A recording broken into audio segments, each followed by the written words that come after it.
L'intercommunalité, c'est un regroupement de communes pour gérer un projet ou un équipement ou pour gérer un territoire. La première forme d'intercommunalité, qu'on appellera une intercommunalité technique, vise à permettre à des communes de se rassembler pour proposer aux habitants un équipement ou un réseau nécessaire à la qualité de la vie communale. Cette intercommunalité s'est traduite par la création de syndicats.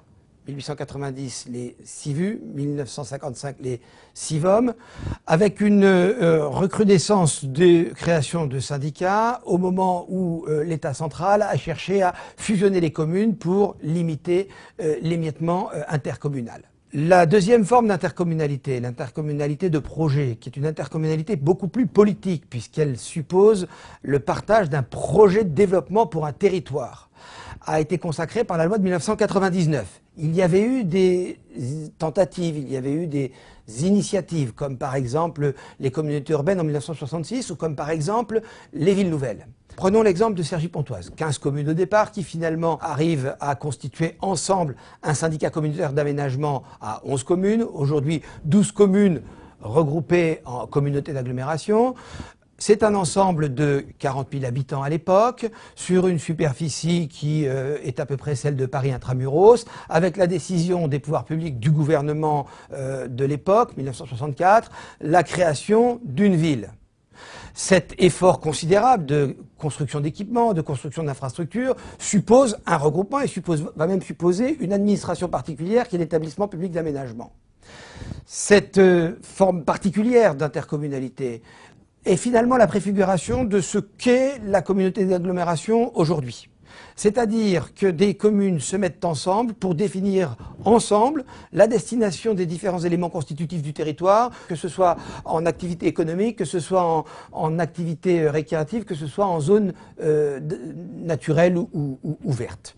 Si on prend aujourd'hui Cergy-Pontoise toujours, on a trois grands pôles d'activité économique, Saint-Ouen-l'Aumône, Cergy et Osny, des zones d'habitat telles que l'Autil, où l'on trouve des communes comme Joux-le-Moutier, Vauréal, Courdimanche, qui regroupent 18 à 20 000 habitants sans activité économique. L'idée étant qu'on met en commun les ressources liées à la fiscalité économique, à la fiscalité des entreprises. Les trois formes d'intercommunalité de projets qui ont été définies par la loi de 1999 sont des établissements publics de coopération intercommunale. Un établissement public de coopération intercommunale est une assemblée qui dispose des moyens fiscaux, c'est-à-dire qui dispose d'une fiscalité propre pour appliquer et mettre en œuvre le programme qui a été déterminé collectivement dans le cadre de la décision institutive.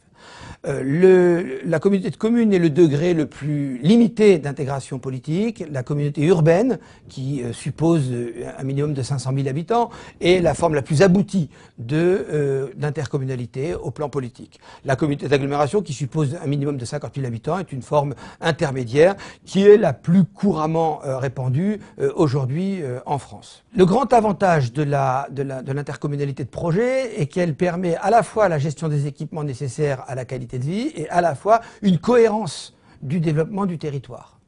Son inconvénient et son risque, c'est du fait du mode de désignation des conseillers communautaires qui sont choisis à l'intérieur des conseils municipaux, donc qui ne sont pas directement élus par la population, c'est la perte de proximité. Ce qui veut dire que les intercommunalités cherchent à combiner à la fois l'importance de la population et la place du territoire, un peu comme l'Europe avec les petits pays et les grands pays. Dans une intercommunalité, il y a des grandes communes et des petites communes. L'idée est que les petites communes ne soient pas écrasées ni totalement ignorées dans leurs intérêts par les grosses communes, mais que les plus petites communes ne soient pas bloquantes dans le développement d'un territoire en défendant des intérêts qui ne se limiteraient qu'au strict intérêt d'une population très limitée. Les réformes en cours, les débats en cours sur la réforme institutionnelle permettront, le moment venu, de savoir si l'objectif initial de la loi de 1999, qui était de créer des intercommunalités suffisamment puissantes pour pouvoir discuter et pour constituer des interlocuteurs crédibles et suffisamment forts vis-à-vis des régions, l'histoire dira si cette tendance-là sera confirmée. Rien n'est moins sûr puisque l'idée de la loi de 99 était de supprimer l'échelon territorial départemental, à ceci près que l'échelon territorial départemental est très fortement ancré dans les cultures, dans les mentalités, dans finalement la représentation que les Français se font de leur territoire. On voit donc que la question de l'intercommunalité, c'est cohérence et efficacité dans le développement versus proximité et service à la population. Les organisations communes et intercommunalités doivent donc trouver cet équilibre entre des perspectives qui sont forcément de moyen et de long terme et des impératifs qui sont de court terme de service à la population.